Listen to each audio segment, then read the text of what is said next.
SIP చేయడం ఆపేయండి. Yes, మీరు విన్నది కరెక్టే.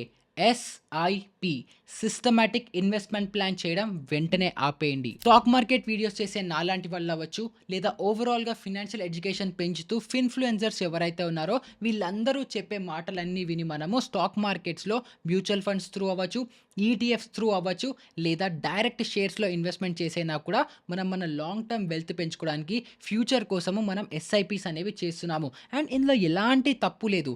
కానీ ప్రాబ్లమ్ ఎక్కడొస్తుంది అనంటే, మనం ఈ ఎస్ఐపి ఏదైతే చేస్తున్నామో దీనికంటే ముందర ఇంకొక 3 ఇంపార్టెంట్ స్టెప్స్ మనం చేసి తర్వాత ఎస్ఐపి చేయాలి. అండ్ ఈ ప్రొసీజర్ గనుక మనం ఫాలో అవ్వకపోతే మనము లక్షల్లో నష్టపోతాము. మరి ఆ 3 ఇంపార్టెంట్ స్టెప్స్ ఏంటి? అవి చేసిన తర్వాత మనం ఒకవేళ ఎస్ఐపి చేయాలి అని అనుకుంటే కూడా ఎస్ఐపి చేసేటప్పుడు కూడా దాంట్లో ఫాలో అవ్వాల్సిన స్టెప్స్ ఏంటి? ఎగ్జాక్ట్ ప్రొసీజర్ ఏంటి? మీకు గైడ్‌లైన్స్ ఏంటి? మీ లైఫ్‌కి ఫ్రేమ్‌వర్క్ ఏంటి? అదేంటో మనం ఈ వీడియోలో డిస్కస్ చేసుకుందాము. నా పేరు నిహాల్. మీరు చూస్తున్న మార్కెట్ ఫీడ్. ఇంకా మొదలు పెడదామా? ఈ ఛానల్ త్రూ మీ అందరికీ ప్రాక్టికల్ ఫినాన్షియల్ నాలెడ్జ్ అందాలి. మీరందరూ ప్రాక్టికల్‌గా ఫినాన్షియల్‌గా లిటరేట్ అవ్వాలి అని చెప్పి నేను తీసుకొచ్చిన ఒక కొత్త సిరీస్ 'డబ్బుకు దారేది' ఏదైతే ఉందో, దాంట్లో ఎప్పుడైతే గెస్ట్‌ని నేను ఇంటర్వ్యూ చేస్తూ ఉంటానో వాళ్ళని కొన్ని క్వెషన్స్ అడుగుతాను. మీ ఇన్వెస్ట్‌మెంట్స్ ఎందులో ఉన్నాయి? మీరు ఎందులో సేవ్ చేసుకుంటున్నారు అని చెప్పి. సో, అప్పుడు చాలామంది ఏంటి ఆల్మోస్ట్ అందరూ కూడా మీ వీడియోస్ అవ్వచ్చు, మీలాంటి ఫినాన్షియల్ క్రియేటర్స్ వాళ్ళ వీడియోస్ అన్నీ చూసి మేము ఎస్ఐపి చేస్తున్నాము, అందులో ఇన్వెస్ట్‌మెంట్స్ చేస్తున్నాము, మాకు మంచి రిటర్న్స్ వస్తున్నాయి అనేసి అంటున్నారు. కానీ అప్పుడు నేను వాళ్ళని అడిగే క్వెషన్ ఏంటంటే, ఇదేమో మీరు లాంగ్ టర్మ్ కోసం ఇన్వెస్ట్ చేస్తున్నారు కదా! మీ రిటైర్మెంట్ కోసం అవ్వచ్చు, లేదా మీకు ఫ్యూచర్‌లో ఏదన్నా ప్లానింగ్ ఉన్నాయి, పిల్లల పెళ్ళిళ్ళు అవ్వచ్చు, దానికోసము మీరు ఇన్వెస్ట్ అనేది చేస్తున్నారు కదా! కానీ షార్ట్ టర్మ్‌లో వచ్చే ఖర్చులకి మీరు ఏదన్నా ప్లాన్ చేశారా అంటే, ఈ మ్యూచువల్ ఫండ్స్‌లో ఇన్వెస్ట్ చేస్తున్నాను కదా! ఇదే షార్ట్ టర్మ్ ఖర్చులకు కూడా హెల్ప్ అవుతుంది అని చెప్తున్నారు. అండ్ మీరు కూడా ఒకవేళ అదే మైండ్ సెట్‌లో ఉండి మీరు షార్ట్ టర్మ్‌కి, లాంగ్ టర్మ్‌కి అన్నిటికి గనుక మ్యూచువల్ ఫండ్సే మీకు సొల్యూషన్, మ్యూచువల్ ఫండ్స్‌లో ఎస్ఐపిఏ సొల్యూషన్ అనుకుంటే అది కంప్లీట్‌లీ రాంగ్ అప్రోచ్ అవుతుంది. అదెందుకో ఒక చిన్న ఎగ్జాంపుల్‌తో చెప్తాను. ఫర్ ఎగ్జాంపుల్, మీ నెల అన్ని ఖర్చులు పోయిన తర్వాత ఒక రూ. 5,000 మీకు పర్ మంత్ మిగులుతున్నాయి అనేసి అనుకుందాం. సో, ఆ 5,000 మీరు లాంగ్ టర్మ్ కోసము, లేదా మీ షార్ట్ టర్మ్ ఖర్చుల కోసము దేనికోసమైనా సరే ఇన్వెస్ట్ చేద్దాము అని చెప్పి ఆ రూ. 5,000 నిఫ్టీ 50 లాంటి ఇండెక్స్ ఫండ్‌లో ఇన్వెస్ట్ చేస్తున్నారు అనేసి అనుకుంటే 4, 5 ఇయర్స్‌లో అది 4,50,000 అరౌండ్‌గా పెరుగుతుంది. ఎందుకంటే మన నిఫ్టీ పాస్ట్‌లో 13% రిటర్న్స్ ఇచ్చింది కాబట్టి ఫ్యూచర్‌లో కూడా మోర్ ఆర్ లెస్ అంతే ఇస్తుంది అని చెప్పి అలాగే ఇన్వెస్ట్ చేస్తున్నారు. అదొక 4,36,000కి 4,36,000 లేదా 4,50,000 వరకు పెరిగింది అనేసి అనుకుందాం. కానీ ఈ 4, 5 ఇయర్స్‌లో మనకే తెలియకుండా మనకి అనుకోరానిది ఏదైనా యాక్సిడెంటో, హెల్త్ ప్రాబ్లమో ఏదైనా వచ్చి హాస్పిటల్‌లో అడ్మిట్ అయ్యి అక్కడ ఒకవేళ 10,00,000, 15,00,000 అలా బిల్ అయింది అని అనుకుంటే, అప్పుడు మీరు ఏదైతే సేవ్ చేశారో 4, 5,00,000 ఇవి కట్టిన తర్వాత కూడా హాస్పిటల్ బిల్ పే చేయడానికి ఇంకొక 5, 10 మీరు లోన్ తీసుకోవాలి. అది మళ్ళీ పెట్టాలి. సో, అప్పుడు మీరు ఆల్రెడీ ఇన్వెస్ట్‌మెంట్ చేసిన డబ్బులు పోయాయి. మళ్ళీ మీరు ఏదైతే అప్పు తీసుకున్నారో అది కూడా తీర్చుకోవాలి. సో, మీరు ఏదైతే లాంగ్ టర్మ్ కోసం వెల్త్ బిల్డ్ చేయడానికని ఇన్వెస్ట్ చేస్తున్నారో అది మొత్తం సింగిల్ షాట్‌లో ఎగిరిపోతుంది. మీరు పర్ఫెక్ట్‌గా ప్లాన్ చేసుకోకపోతే. సో, దానికోసము అందరూ ప్రతి ఒక్కళ్ళు ఎస్ఐపి చేసేదానికంటే ముందర ఫస్ట్ తీసుకోవాల్సింది ఏంటంటే హెల్త్ ఇన్స్యూరెన్స్ ప్లాన్.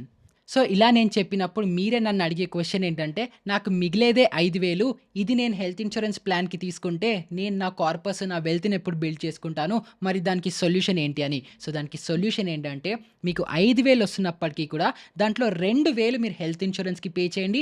రూ. 3,000 మీరు ఎస్ఐపీస్ కంటిన్యూ చేయండి. సో, రూ. 2,000 మీరు ఏదైతే హెల్త్ ఇన్స్యూరెన్స్ ప్లాన్ తీసుకుంటున్నారో దానికి మీకు, మీ ఫ్యామిలీకి ఫ్యామిలీ ప్లాన్ వచ్చేస్తుంది. ఒక 5-10 లాక్స్ కవరేజ్‌తో. అండ్ మిగిలిన 3,000 మీరు అదే నిఫ్టీలో ఎస్ఐపి చేస్తూ ఉంటే అదే 5 ఇయర్స్‌లో మీకు ఇంకొక 2,30,000, 2,40,000 రూపీస్ కార్పస్ సేవ్ అవుతుంది. అండ్ అలా కాకుండా మీరు గనక 5% గనక స్టెప్ అప్ చేయగలిగితే మీకు అదే మళ్ళీ సేమ్ 4,500,000 to 5,00,000 రూపీస్ మీరు సేవ్ చేసుకోగలుగుతారు. సో, 2,000 రూపీస్ హెల్త్ ఇన్స్యూరెన్స్‌లో సేవ్ చేస్తున్నప్పటికీ కూడా దాని నుంచి వచ్చే 5-10 లాక్ కవరేజ్ వస్తుంది. మీ ఇమ్మీడియేట్ హాస్పిటల్ ఎక్స్‌పెన్సెస్ కోసము.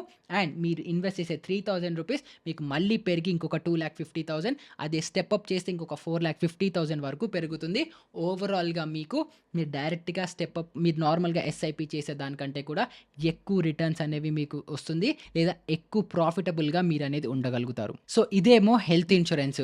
హెల్త్ ఇన్స్యూరెన్స్ అయిపోయిన తర్వాత ఇంకా ఇంపార్టెంట్, చాలా ఇంపార్టెంట్ అయినది ఏంటి అనంటే లోన్స్ క్లియర్ చేసుకోవడము. అంటే ఆల్రెడీ ఎగ్జిస్టింగ్ లోన్స్ ఉంటాయి, అప్పులుంటాయి. ఆ అప్పులు తీర్చుకోరు కానీ ఎస్ఐపి చేస్తూ ఉంటారు. అప్పుల మీద వడ్డీ ఎక్కువుంటుంది. సో, ఆ వడ్డీ ఎక్కువుంటే దానివల్ల మనకు ఓవరాల్‌గా మనం నష్టపోతున్నామే కానీ అప్పు పెరిగిపోతూ చక్రవడ్డీ, భూచక్రవడ్డీ అలా ఏదేదో అవుతుంది అని అంటారు కదా! అలాగా కంటిన్యూయస్‌గా అది అలా పెరుగుతూ ఉండి మీరు ఎప్పటికీ తీర్చలేని అప్పుగా మారుతుంది. సో, మీరు అన్నిటికంటే ఫస్ట్ హెల్త్ ఇన్స్యూరెన్స్‌కి అమౌంట్ సెట్ చేసేసిన తర్వాత నెక్స్ట్ మీ ఫోకస్ అంతా లోన్స్ క్లియర్ చేయడానికి ఉండాలి. సో, ఫస్ట్ లోన్స్‌ని క్లియర్ ఆఫ్ చేసేసుకోవాలి. అండ్ లోన్స్ క్లియర్ అయిపోయిన తర్వాత మళ్ళీ ఏదైతే డబ్బులు మిగులుతాయో దాంతో మీరు ఎమర్జెన్సీ ఫండ్‌ని బిల్డ్ చేసుకోవాలి. అండ్ ఈ క్వెషన్ కూడా నేను ఎప్పుడైతే నా గెస్ట్‌లని అడుగుతానో, మీ అందరిని అడుగుతానో, లేకపోతే మీ చుట్టుపక్కల ఎవరినైనా అడగండి. మీ దగ్గర ఎమర్జెన్సీ ఫండ్ ఉందా? అంటే ప్రతి ఒక్కళ్ళు మేము ఎస్ఐపి చేస్తున్నాము, మేము మ్యూచువల్ ఫండ్స్‌లో ఇన్వెస్ట్ చేస్తున్నాము, అవి చేస్తున్నాము అంటారు. కానీ మా దగ్గర 6 మంత్స్ అట్‌లీస్ట్ మినిమమ్ 6 మంత్స్ ఉండే ఎమర్జెన్సీ ఫండ్ ఎవ్వరి దగ్గర లేదు. అండ్ అది లేకుండా మీరు లాంగ్ టర్మ్ కోసం ఇన్వెస్ట్‌మెంట్స్ చేసుకుంటూ పోతే సడెన్‌గా మీకు జాబ్ పోవచ్చు. మీకు సడెన్‌గా ఏదైనా యాక్సిడెంట్ అవ్వచ్చు. మీకు సడెన్‌గా మీరు అనుకోరాని పరిస్థితి వస్తే మీ ఫ్యామిలీ రోడ్డు మీదకొచ్చేస్తుంది. సో, అలా అవ్వకుండా ఉండాలి అనంటే ఫస్ట్ ఈ 3 స్టెప్స్ కంప్లీట్ చేయండి. ఫస్ట్ మీ హెల్త్ ఇన్స్యూరెన్స్‌ని తీసుకోండి. సెకండ్ లోన్స్‌ని క్లియర్ చేయండి. థర్డ్ ఎమర్జెన్సీ ఫండ్‌ని బిల్డ్ చేసుకోండి. ఆ తర్వాత ఎస్ఐపీస్‌ని స్టార్ట్ చేసుకోండి. సో, ఇప్పుడు ఈ 3 స్టెప్స్ నేను క్లియర్ చేసేసుకున్నాను. ఇప్పుడు నేను ఎస్ఐపి చేయాలి అని అనుకుంటూ ఉంటే, అప్పుడు మ్యూచువల్ ఫండ్స్‌లో ఎస్ఐపి చేయాలని అనుకుంటూ ఉంటే, అప్పుడు మనం ఏ స్టెప్స్‌ని ఫాలో అవ్వాలి, ఏ స్టెప్స్ దృష్టిలో పెట్టుకోవాలి అని అనుకుంటే, దాంట్లో అన్నిటికంటే first and foremost important thing ఏంటంటే, మనం రెగ్యులర్ ప్లాన్ తీసుకుంటున్నామా? లేదా డైరెక్ట్ ప్లాన్ తీసుకుంటున్నామా? అనేసి చూసుకోవాలి.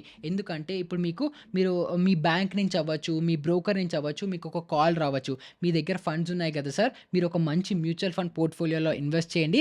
అలా చేస్తే మీకు ఇంత పర్సెంటేజ్ రిటర్న్స్ వస్తాయి. అవి ఇవి అని చెప్పి వాళ్ళు ఎక్స్‌ప్లెయిన్ చేస్తూ ఉంటారు. కానీ వాళ్ళు ఏదైతే మ్యూచువల్ ఫండ్ ప్లాన్‌ని సజెస్ట్ చేస్తారో అవి రెగ్యులర్ ప్లాన్స్ అనేవి ఉంటాయి. డైరెక్ట్ ప్లాన్స్ ఉండవు. సో, రెగ్యులర్ ప్లాన్స్ ఏవైతే ఉంటాయో వాటిలో ఏవైతే ఈ బ్రోకింగ్ హౌసెస్ ఉంటాయో లేదా బ్యాంక్స్ ఉంటాయో వీళ్ళు ఒక కమిషన్‌ని చార్జ్ చేస్తారు 1-2% అడిషనల్‌గా. సో, దానివల్ల మీరు ఏదైనా ఇన్వెస్ట్‌మెంట్ చేస్తున్నారు ఒక పర్టిక్యులర్ అసెట్‌లో, ఒక పర్టిక్యులర్ మ్యూచువల్ ఫండ్‌లో అనుకుంటే దాంట్లో ఓవరాల్‌గా ఇయర్లీ రిటర్న్స్ 15-16% వస్తున్నాయి అని అనుకుంటే బ్యాంక్ వాళ్ళే దాంట్లో 1-2% వాళ్ళ చార్జెస్‌గా వాళ్ళు కమిషన్ తీసేసుకుంటారు. అంటే మీ నెట్ ప్రాఫిట్‌లోంచి ఆ 2% అనేది తగ్గిపోతుంది. అండ్ ఆ 2% చాలా చాలా చాలా పెద్ద అమౌంట్‌గా ఉంటుంది. కాబట్టి మీరు ఒకవేళ మ్యూచువల్ ఫండ్స్‌లో ఇన్వెస్ట్ చేస్తూ ఉంటే మీరు డైరెక్ట్ ఫండ్స్‌లోనే ఇన్వెస్ట్ చేయండి. రెగ్యులర్ ఫండ్స్‌లో కాదు. కానీ ఇప్పుడే మీకు ఇంకొక డౌట్ వచ్చుండాలి. మరి డైరెక్ట్ ఫండ్స్‌లో ఇన్వెస్ట్ చేయాలంటే మనకి మ్యూచువల్ ఫండ్స్ మీద నాలెడ్జ్ కావాలి. ఏ ఫండ్‌ని పిక్ చేసుకోవాలో తెలియాలి. ఇవన్నిటివి డౌట్స్ ఉంటాయి కదా!